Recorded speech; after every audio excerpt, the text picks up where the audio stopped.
Bienvenue sur la chaîne YouTube du journal Le Floridien, la chaîne de référence de la communauté haïtienne de Floride. Nouvelles, reportages, analyses, débats, interviews et autres. Mesdames et messieurs, bonjour, bonsoir. Je suis Dessalines Ferdinand.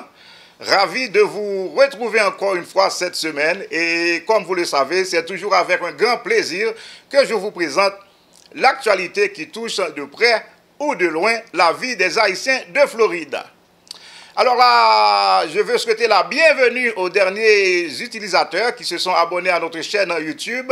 C'est vraiment intéressant de noter que le nombre de nos abonnés ne cesse de croître chaque jour. Et c'est toujours le même mot d'ordre pour vous qui nous suivez pour la première fois. Je vous prie de bien vouloir vous abonner également pour que vous puissiez être notifié à temps à chaque publication d'une nouvelle vidéo. Et surtout, mesdames et messieurs, c'est surtout très important. N'oubliez pas, chers abonnés, d'appuyer sur la petite cloche qui se trouve juste au-dessous de la vidéo. Et à présent, mesdames et messieurs, voici les principaux titres de cette édition du jeudi 11 juin 2020.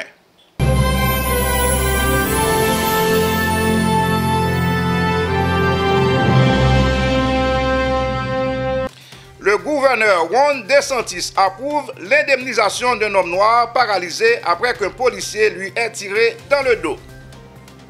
Le chef de la police de Fort Pierce annonce des poursuites contre 2 policiers pour maltraitance envers un citoyen. Les Haïtiens de North Miami se mobilisent et demandent que justice soit rendue à George Floyd. Une Haïtienne américaine de 39 ans devient la première femme noire à accéder à la Cour suprême du New Jersey. Le développement de ces principaux titres dans un instant, mesdames et messieurs, juste après cette courte pause. If you want guaranteed big results in a short amount of time and your business is targeting Haitian consumers, you need to advertise with Le Floridien. Le Floridien is South Florida's most read Haitian newspaper with the largest circulation in Miami-Dade, Broward, and Palm Beach counties. Le Floridien is an independently owned free Haitian newspaper established in 2001 that comes out the 1st and 15th of every month. Keep up to date with the latest community news, political news, entertainment, sports, and social events in the Haitian community. Learn more at LeFloridien.com. That's LeFloridien.com or call 305-610-7481. 305-610-7481. De retour, mesdames et messieurs, pour le développement des principaux titres annoncés. Le gouverneur Ron DeSantis approuve l'indemnisation d'un homme noir paralysé après qu'un policier lui ait tiré dans le dos. Il s'appelle Dontrell Stephens et son nom vient s'ajouter à la longue liste des Noirs confrontés à la brutalité policière aux États-Unis. Stephens avait 20 ans au moment des faits qui se sont déroulés en 2013. Il conduisait paisiblement son vélo dans un quartier de West Palm Beach lorsqu'un adjoint du shérif a subitement surgi derrière lui en actionnant les sirènes. Surpris, le jeune homme descend instinctivement de son vélo et le laisse tomber. Il ne le savait pas encore, mais 7 secondes après, sa vie allait totalement basculer. En effet, le jeune homme a reçu 4 balles qui le laisseront paralysé de la taille aux pieds. L'agent Adams Lynn, qui a tiré les coups de feu, a déclaré pour sa défense que Stephens a refusé d'obtempérer lorsqu'il lui a été demandé de lever les bras. Ce que l'agent Adams oublie de mentionner, c'est que le jeune n'était pas armé. Pire, le policier aura du mal à expliquer pourquoi Stephens a reçu les tirs dans le dos. Voulant sans doute éviter un autre mouvement de protestation, après l'épisode George Floyd, le gouverneur de la Floride, M. Ron DeSantis, a signé un accord avec le bureau du shérif du comté de Palm Beach pour dédommager la victime à hauteur de 6 millions de dollars. M. DeSantis a également signé le même jour un autre projet de loi indemnisé en faveur de M. Clifford Williams, un citoyen noir de Jacksonville qui a passé, tenez-vous bien mesdames et messieurs, 43 ans derrière les barreaux pour un crime qu'il n'a pas commis. La victime de cette épouvantable erreur judiciaire se voit accorder, lui, un dédommagement de 2,1 millions de dollars. Sûrement pas suffisant pour lui rendre sa jeunesse perdue. Clifford Williams a été accusé du meurtre de Janet Williams et de tentative de meurtre sur Nina Marshall. Clifford a été victime d'une enquête bâclée qui l'a conduit à passer 4 ans dans le couloir de la mort avant que sa peine ne soit commuée en prison à vie. À l'époque, il faut dire que les enquêteurs ont préféré croire le témoignage peu crédible de Mme Marshall qui avait survécu au crime alors que beaucoup d'autres preuves innocentaient Clifford Williams et son neveu Nathan Myers, lui aussi condamné pour les mêmes motifs. Il a fallu attendre 2019 pour que les deux hommes soient libérés. Rappelons qu'en vertu d'une loi de Floride signée en 2008, les personnes qui ont été emprisonnées à tort et qui peuvent prouver leur innocence ont droit à 50 000 $ pour chaque année d'incarcération, mesdames et messieurs. Autre point de l'actualité, mesdames et messieurs, le chef de la police de Fort Pierce annonce des poursuites contre 2 policiers pour maltraitance envers un citoyen aux facultés affaiblies. La brutalité policière continue à faire la une des manchettes. Le 20 février dernier, 2 agents de la force de police de la ville de Fort Pierce se rendent au Lorne Hood Regional Medical Center où un incident leur est rapporté. Une fois sur place, l'agent Albert Equard, 4 ans de service, accompagné de l'officier Monica Frédéric et 1 an de service, tombe sur un homme de 38 ans agité et manifestement sous l'emprise de produits stupéfiants. Celui-ci profère des insultes et des intimidations à l'encontre des policiers, mais ne semble à aucun moment les menacer physiquement, d'après les images de la caméra de surveillance qui a filmé toute la scène. Même si son intégrité physique n'a jamais été mise en danger, l'agent Albert Equard a perdu ses nerfs et s'est jeté sur la victime en la frappant et la giflant à plusieurs reprises. Tout semble montrer que la réaction de l'agent Equard était disproportionnée. Pour la commandante Robert Burney, il s'agit même là d'un acte criminel puisque la violence du policier était injustifiée, surtout contre une personne sans défense et avec des facultés affaiblies.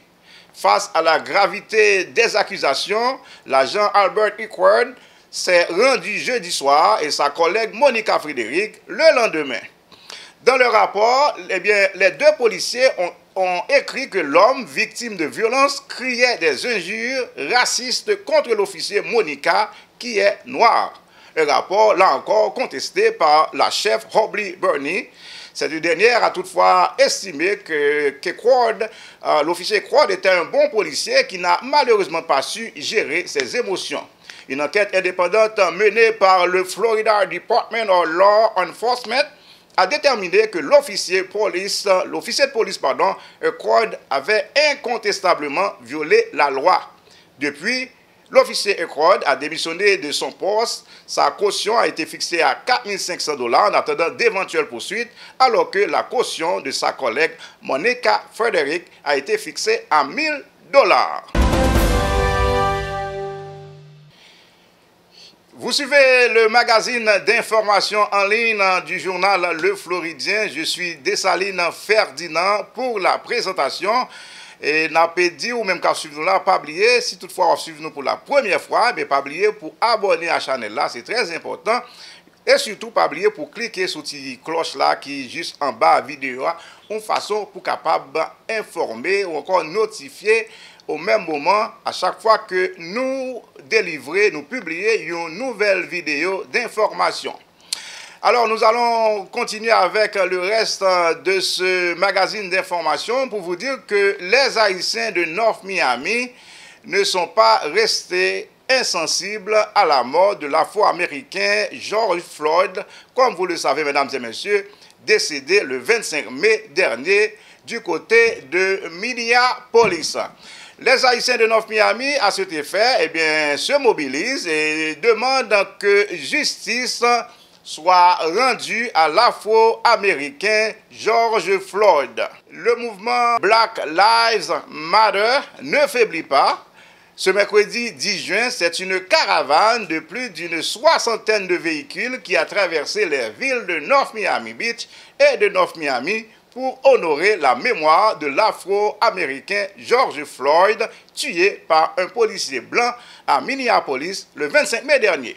La manifestation organisée à l'initiative de plusieurs Haïtiens et plusieurs Haïtiens américains également pour dénoncer les injustices auxquelles est confrontée la communauté noire a démarré devant le quartier général de la force de police de North Miami Beach pour se rendre devant le quartier général de la force de police de North Miami. Suivant un corbillard symbolique placé en tête du cortège funèbre, la majorité des participants arboraient des pancartes pour réclamer que justice soit rendue à tous les Noirs tombés sous les balles assassines de policiers aux États-Unis. Sous un soleil de plomb, plusieurs intervenants ont pris la parole pour manifester leur soutien à ce mouvement des droits civiques, notamment le chef de la force de police de North Miami, Larry Juriga, le maire de North Miami, Philippe Bien-Aimé, le commissaire du district 2 du comté de Miami-Dade, Jean Monestime. Je vous invite à suivre à présent l'intervention du commandant de la force de police de la ville de North Miami, Larry Juriga. Once again, folks, thank you all for being here on this important day. And the North Miami Police Department is outraged by the behavior of the Minneapolis police officers. The actions and inactions of the officers are contrary to the values and training of law enforcement and to our North Miami Police Department's mission. Excessive force, biased behavior by police officers tear at the very fabric of community policing, which we have worked so hard to strengthen over the years. As peace officers of our community, again, as peace officers of our community, we must do better in improving our training and protocols so that our community's trust, so your trust in us is not lost. Transparency and accountability are the keys to demonstrating our commitment to serving and protecting our residents and visitors with respect, integrity, and professionalism. And again, I commit to you now that we will have transparency, we'll have accountability as these men and women here continue to serve you with honor and respect. C'est vrai, nous avons supposé faire toute traduction de ça, chef police North Miami a dit pendant l'intervention. Cependant, n'a pas vu que le travail n'est pas facile. Nous avons dit en gros que chef police a dénoncé et désapprouvé action policier dans Minneapolis dans le cas George Floyd là. Il dit de toute façon que les policiers Minneapolis ont été comportés par refléter valeur avec entraînement que les gens qui n'ont force police recevoir. Puis devant, il dit tout, la prôner et puis bon entraînement pour policiers et que transparence et responsabilité, c'est clé pour démontrer engagement force police la DGA envers résidents avec visiteurs qui viennent dans la ville là. Et sur base respect avec intégrité professionnalisme. Le commandant continue pour dire, pour lui promettre qu'il a continué faire transparence dans le travail policier et qu'il a continué à servir tout le monde dans la ville là avec honneur respect. Le maire de la ville, l'haïtien américain Philippe Bien-Aimé, avait aussi pris la parole pour supporter ce mouvement de protestation. Suivons ensemble, mesdames et messieurs. We are here today as a commitment that me as mayor of the city of North Miami and the mayor of North Miami Beach, we're not here to protest, but we are here to support you because as leader, we've been elected to set up policies so that doesn't happen in the city of North Miami and in the city of North Miami Beach. This is our job, and we're not gonna let some bad cops, some bad officers destroy the good work of the city of North Miami Police Department and the city of North Miami Beach Police Department.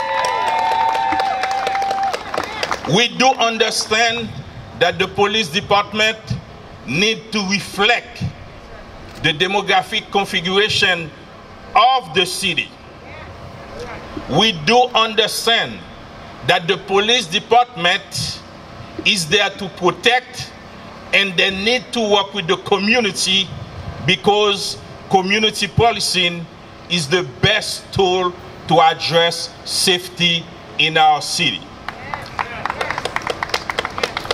Again, I'm here just as committed to let you know that myself, Mayor of the city, Vice Mayor Alex Desulme, Councilman Scott Galvin, Councilwoman Carol Keys, and Councilwoman Marie-Estime Irvin, we are committed to making sure the police department not only have the tools they need to address the community, but also they work together with the community, and we're going to make sure we held accountable any bad behavior of any law enforcement in our police department. Un autre élu haïtien-américain, Jean Monestime, représentant du district 2 au sein du Miami-Dade County Board of Commissioners, lui aussi intervenait au cours de ce rassemblement pour demander justice pour George Floyd et toutes les autres personnes noires victimes de brutalité policière aux États-Unis. En nous suivant ensemble, intervention commissionnaire Jean Monestime. At the job place, in government, in position of power, in our schools, in our neighborhoods, in our stores, in industry, everywhere. And they are hidden there in order to help advance their hidden agenda. We all, black, white, yellow, brown, green, Asian, European, African American, Latino, we all must be sick and tired of that. We must deface racism. There should be no more place in our community for racism. And we all, whether you white, black, Asian, brown, red, yellow, Jews and Gentiles, wherever you might have come from, we must all stand together against racism. Because after 400 years of systemic racism, if that's still making me sick, it's got to make all of us sick. No other black people should be losing their lives because of racism. We all are here for justice. And I want to take this moment to say a big thank you to the city of North Miami Beach, to the police department and the leadership during all major events in our communities and every day. I want to say thank you to the City Council of North Miami, the police department, all our leaders who stand here today with us to fight this injustice. For we must always remember, injustice in my neighborhood is a threat to justice in your neighborhood. Injustice in my family is a threat to justice in your family. As Dr. King said again, injustice anywhere is a threat to justice everywhere. Kembela Palage, nous c'est petit Toussaint Louverture, nous c'est petit Dessalines, en me renversant, on a battu à Saint-Domingue que le tronc de l'arbre de la liberté des Noirs, il repoussera par les racines parce qu'ils se confondent nombreux. Nous c'est moment à papa liberté. Nous ne devons jamais oublier que c'est nous-mêmes qui avons liberté à monde là. C'est pour nous camper à ça chaque jour. Parce qu'avec nous, victoire assurée. Kembela Balagé, thank you very much. Madame Elisabeth Gentil, ancienne candidate malheureuse au poste de City Clerk de la ville de North Miami lors des élections municipales de 2019. C'est l'une des principaux organisateurs de cet événement. Elle a bien voulu répondre à nos questions. Suivons ensemble, mesdames et messieurs, Madame Elisabeth Gentil. Mrs. Elizabeth Gentil, what motivated you to organize this caravan rally? I mean, our motivation behind this event is the fact that we see a man laying on the floor with an officer basically not giving a blip of what's going on. And actually, this man now is no longer with us.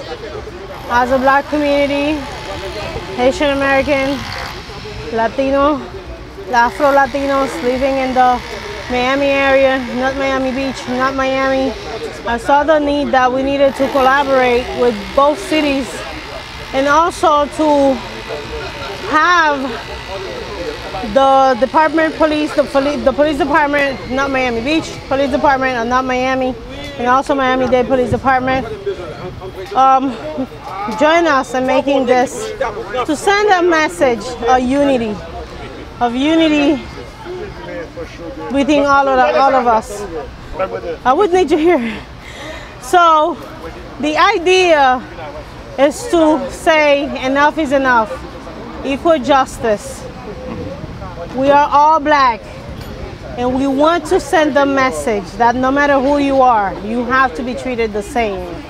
After 400 years of a black nation fighting, the African American, fighting for justice, fighting even to vote, sacrifices were made, children, family members lost this fight. Because of that, today I'm here, and because of that, I'm sending my support, and I'm saying thank you for everybody for helping me making this. Marc Edner, jeudi, personnalité très connue dans le monde de la radiodiffusion haïtienne à Miami, membre du comité organisateur de cette caravane, a également répondu aux questions du journal Le Floridien. Marc Edner, jeudi, que un peu de monde connaît sous nom Néné Jeudi, c'est un animateur radio, mais c'est également un activiste. Néné, dis-moi ça qui t'a motivé pour prendre part dans l'activité ça fait cette fête là. Le Floridien m'a dit merci parce que vous faites job par ou prend responsabilité par ou prend engagement par. Mais l'aime garder moi ça qu'a fait tout partout. Et puis nous t'es sorti dans yon qui t'est fait dans East Islander, Hollywood, Miramar, Pembroke Park. Et puis Miami Garden ne dit pas qu'on vient haïtien. C'est un seul monde qui était là qui est présenté, c'était moi-même avec des apôtres. Nous dit we have to put something together. C'est comme ça moi il est tout responsable qui c'est John Monestime, Aïssa Bien-Aimé, Magistrat de Philippot, Chief of Police du Riga et Alex Desumé, Daphne Campbell, nous aider nous mettre ça ensemble. Ça me content, c'est que nous répondons. Ça me content, c'est que le message a passé.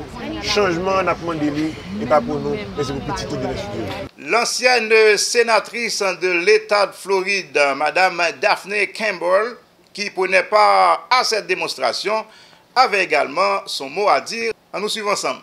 Maintenant, nous avons avec nous ancienne sénatrice État de la Floride, et monde qui fait histoire, sénatrice Daphne Campbell. Sénatrice, dis-moi, ça motive qu'il faut venir là aujourd'hui pour prendre part avec l'activité ça. Well, you know, et pas seulement l'activité ça, moi participer dans toute proteste qui gagne. Parce que si vous regardez bien, la situation George Floyd, c'est une situation pour tout le monde qui est petit. Nous avons 3 petits garçons. Et pour toute maman, et pour toute famille en général. Bon, même si vous avez petit, vous regardez que vous avez un monde. Mettez 2 genoux sous cou au monde, un grand monde encore. La peser sous cou monde. Vous n'avez les mamans, vous n'avez demandé pardon. La brûlé, la dit pas qu'à respirer. Et puis monsieur Paquet, il campait pour un gros autobré et puis il tue monsieur. Ça qui fait mal. Il tue monsieur, là il dormi la cali, monsieur a même il en morgue. Et puis c'est après proteste, après looting, après un pile riot, c'est là ça arrêté. Après on finit arrêter, yo chargé 30 degrés felony. Ça 30 degrés felony mes amis. C'est qu'on y a là augmenté. So tout bagage ça oui pas fait sens. Justice c'est pour tout le monde. Et puis nous pas parce que nous noirs n'a souffrir. Bon Dieu crée nous toutes noirs. Nous pas souffrir parce que nous noirs. C'est ça que fait là je dis là une solidarité pour tout le monde qui est là parce que quoi blanc, quoi yellow, quoi green, nous tous supposés treat equally. C'est ça que fait réforme dans le police département nous besoin. Il y a dit defunding police, moi même pas d'accord parce que sous defunding police on pas de sécurité, pas de safety. Moi c'est juste pour mettre en conséquence. Si on fait bagay ou arrêter au même là ou pas payer pendant en prison, là on fait guilty ou retirer tout bénéfice dans mais c'est ça pour nous faire puis retrain them. retrain them. Once we do that, nous n'avons pas de problème. Sénatrice, ancienne sénatrice, vous faites 2 ans comme sénatrice. Yes. Talassi, vous faites 4 ans comme député. Vous faites 6 ans. 6 ans comme député, pardon. Pendant 8 ans, ça, Talassi, c'est qui sont fait, puisque le problème, ça existe depuis longtemps. Au moins, vous êtes venu avec un bill. Est-ce qu'une fois, vous n'avez pas un bill, vous avez adressé ici ça, police brutality? Of course, nous avons un bill comme un gun violence. Parce que, against gun violence. Nous avons un bill, nous dit avant que vous baillez au monde pour qu'il y ait un gun, pour qu'il y ait un permis, et puis vous faire évaluation mentale pour voir si vous êtes malade, et puis vous make sure avant que vous baillez un permis pour faire une examination extraordinaire parce que si on est malade ou pas, moi-même c'est ça malade, même si tu es dans le police département, moi je suis malade. Je ne pense pas être malade, mais je suis malade. So mental evaluation is very needed, and plus, et puis vous pas n'importe où comme ça, un revolver, gun pour Kembenameo, c'est pour couper ça. So nous avons besoin strict gun law to treat everything. Merci, sénatrice. Merci. Voici une nouvelle qui devrait ravir et faire la fierté de toute la communauté haïtienne vivant aux États-Unis. Fabiana Pierre-Louis, c'est une haïtiano-américaine de 39 ans qui vient en effet d'être nommée par le gouverneur Philip Murphy à la Cour suprême du New Jersey, faisant d'elle la première femme noire à accéder à un tel poste. Première de sa famille à étudier le droit, Fabiana Pierre-Louis a décroché un diplôme de la Rutgers Law School avec une mention très bien. De là, elle a entamé un parcours professionnel remarquable qui l'a conduit successivement au bureau d'avocat Montgomery McCracken, puis au bureau du procureur du New Jersey, avant de poursuivre au bureau de Trenton. Lors de son discours de remerciement, la voix pleine d'émotion, Fabiana Pierre-Louis a d'abord tenu à rendre hommage au sacrifice de ses parents qui ont quitté Haïti avec pour seule richesse les habits qu'ils portaient sur le dos et le rêve américain qui remplissait leur cœur. Le papa de Fabiana a travaillé comme chauffeur de taxi alors que la maman s'occupait du transport des malades. Grâce au succès de leur fille, ils ont pu réaliser leur rêve américain au-delà de leurs espérances. Suivons, mesdames et messieurs, une séquence du discours de remerciement de cette haïtiano-américaine qui vient d'être nommée à la Cour suprême du New Jersey.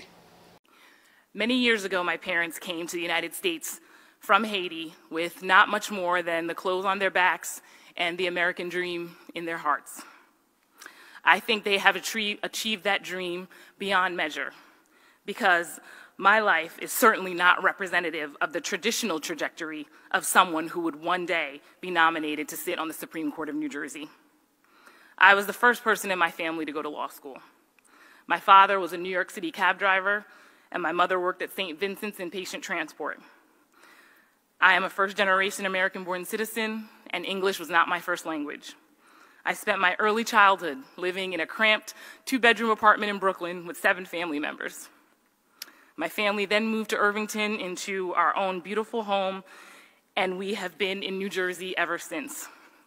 Standing here today, I know that I have truly lived and continue to live the American dream that my parents came to this country in search of. Thank you once again, Governor Murphy, for this honor, and I am so blessed and grateful for the opportunity to serve the people of the state of New Jersey. Thank you. Il ne nous reste qu'à souhaiter à Madame Pierre-Louis beaucoup de succès et de réussite dans son nouveau poste, un poste qu'elle pourra garder pendant encore 3 décennies si elle n'est pas promue à une autre fonction entre-temps. Mesdames et messieurs, c'est là que nous mettons un bout à édition 11 juin 2020, édition magazine en ligne, nous, le Floridien. Nous rappelons encore une fois, c'est une extension du journal Le Floridien qui a distribué dans le sud Florida depuis environ 20 ans, puisque nous avons lancé en 2001. Donc, la meilleure façon pour visiter nous, c'est aller sur le site internet nous, www.lefloridien.com, et puis pas oublier abonner à la chaîne là, eh bien, faites commentaire. Moi, nous hésitez, faites commentaire pour nous capables de connaître point de vue nous. Eh bien, ça sera capable d'aider nous, faire des corrections, ajustements, une façon pour nous capables de grandir, famille, YouTube, le Floridien. Encore une fois, nom c'est Dessalines Ferdinand. C'est un plaisir pour me présenter l'édition ça. Rendez-vous à la semaine prochaine pour un autre numéro du magazine d'information Le Floridien. Merci, à bientôt. If you want guaranteed big results in a short amount of time and your business is targeting Haitian consumers, you need to advertise with Le Floridien. Le Floridien is South Florida's most read Haitian newspaper with the largest circulation in Miami-Dade, Broward, and Palm Beach counties. Le Floridien is an independently owned free Haitian newspaper established in 2001 that comes out the 1st and 15th of every month. Keep up to date with the latest community news, political news, entertainment, sports, and social events in the Haitian community. Learn more at LeFloridien.com. That's LeFloridien.com. Or call 305-610-7481.